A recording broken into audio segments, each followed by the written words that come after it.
Hello everyone, welcome back to my channel. Happy Friday, if it's still Friday in your country. We've just kind of gone into the late afternoon over here in South Africa. I'm still playing with the October release for Art by Marlene. And today I'm going to use this collage paper pad. And this one is called Funky Florals. And oh my goodness, it's so beautiful. I paged through it a couple of times and then eventually decided, okay, this is the one.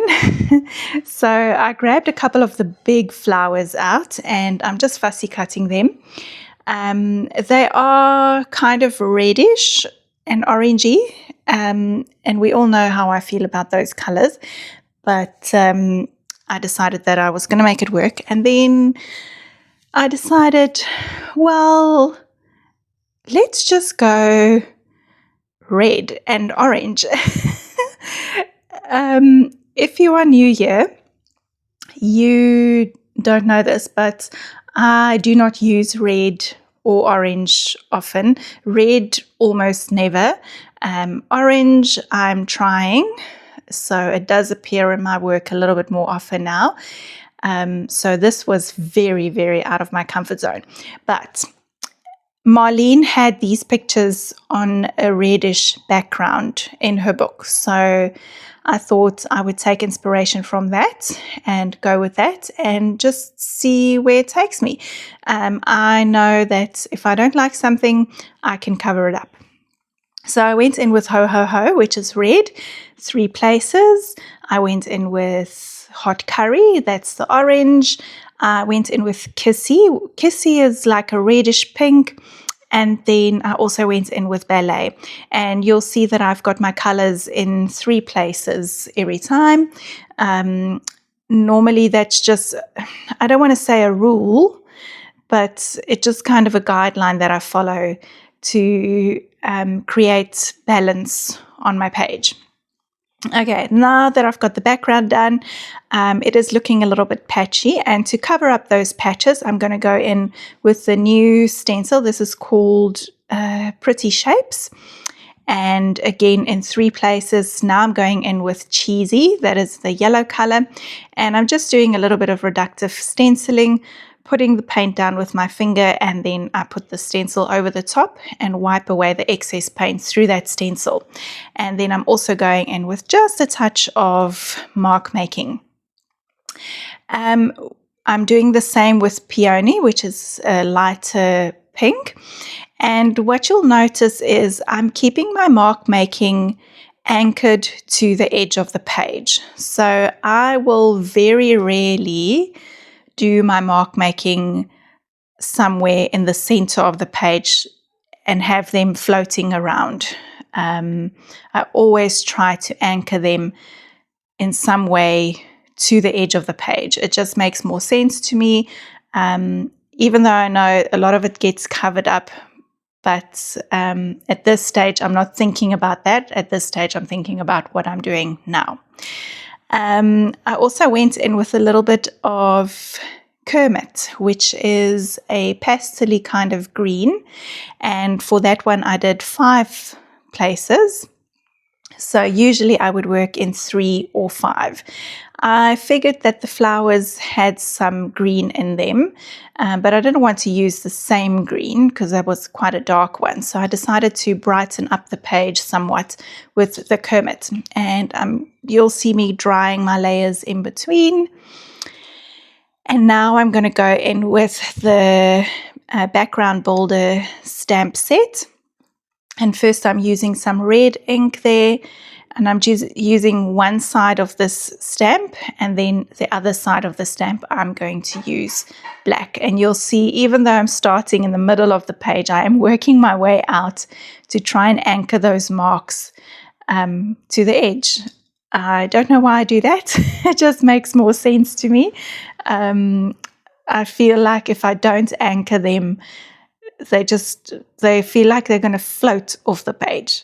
But I know that they won't because it's just ink, but it feels that way. So now I'm going to glue down my little elements that I've trimmed out, and I wanted to keep them kind of to the side of the page, not smack bang in the center, because I knew that I wanted to put my quotes over on the right side there. Okay, to do the stems, I'm going to use some white paint, and again going back to the Pretty Shapes stencil, and I'm just going to use one little section there. Actually, I do use two sections, and I'm just kind of creating these little abstract stems for my little flowers there. It's a little bit finicky because that space is quite tight, but you would have seen I trimmed my little sponge. I gave it a little snip there just to make it small enough for me to be able to get into those spaces. Now I am coloring in and extending the flowers that I've trimmed out, because they were on the original paper, they were overlapped with other shapes. So I'm just extending them back out again, and trying to match up the colors. And you would have seen I did that one petal with the red paint pen, and then I went over all of the other petals as well with the red paint pen, and that just smushed it out with my fingers, and that's just to help all of the colors blend together. Otherwise that one petal would have stood out like a sore thumb. You would have definitely been able to see that that was drawn on after the fact. And I'm doing the same with the the black Posca paint pen that I'm doing now. So I'm not only finishing up my one petal, I'm also going around the whole flower, and then it all just ties together.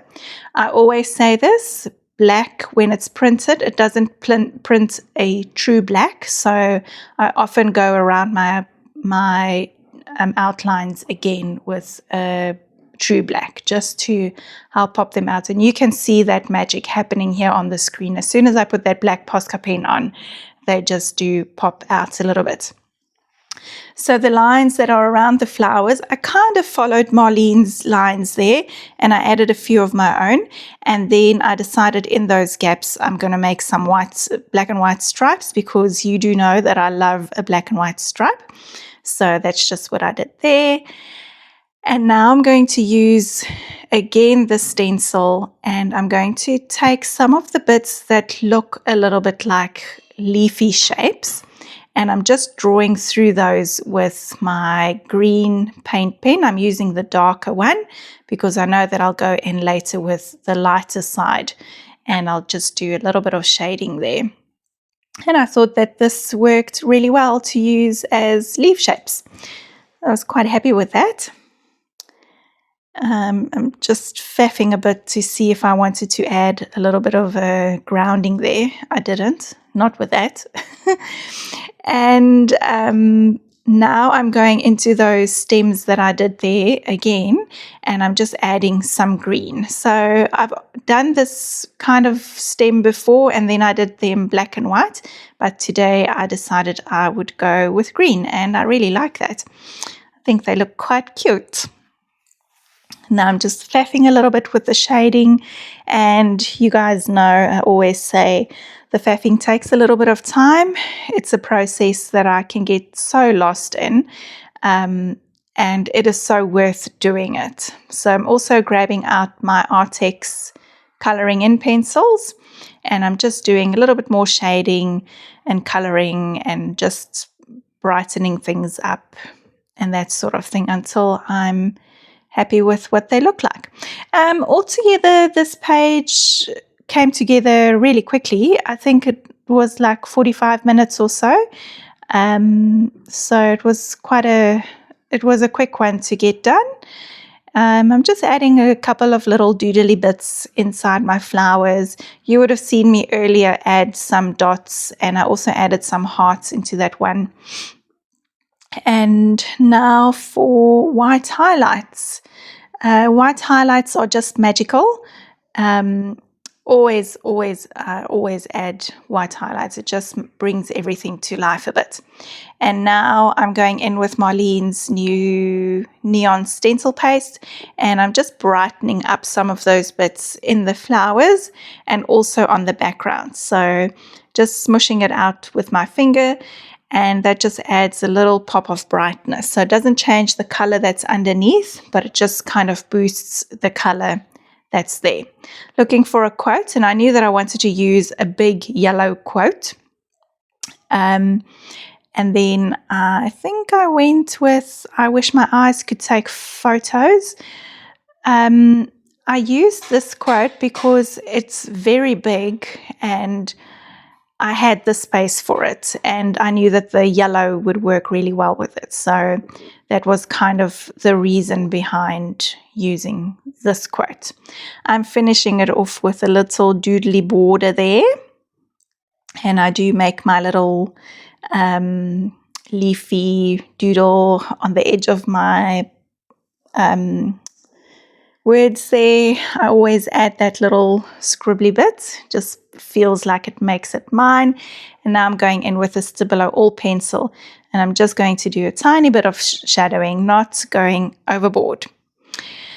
The whole time that I was busy with this, I was thinking I needed to ground these flowers a little bit more, just add a little bit extra to the bottom there, so it looks like because right now they just look like they disappear off the page. So I did want to kind of anchor them.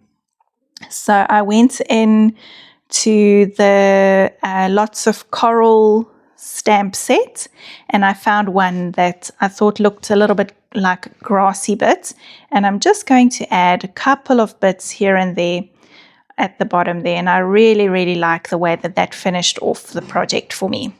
All right, I will not be doing a video tomorrow and probably not on Sunday, but I will finish off that last video for you guys on Monday using the Christmas paper elements. Have a lovely weekend, and I will chat to you again soon. Okay, bye.